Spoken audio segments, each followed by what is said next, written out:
Hey guys, welcome to MadTech. Today we'll be learning how to turn off location sharing in Google Maps, and now let's dive right in. Now to turn off location sharing in Google Maps, first open up your Google Maps application on your phone. After opening your Google Maps application, guys, on this interface at the top right corner of the screen, you can see a profile picture icon available for us. Tap on your profile picture icon at the top right corner of the screen. And when you land on this interface, you can see the location sharing option is available for us over here.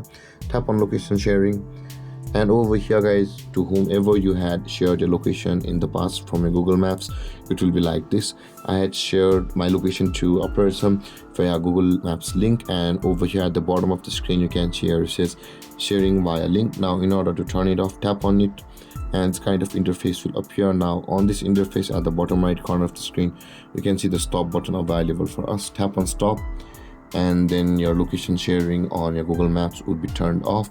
And with that being said, guys, this is how to turn off location sharing in Google Maps. And if you have any confusions or questions regarding the topic, feel free to comment in the comment section below, and don't forget to like, subscribe and hit that bell icon for more videos.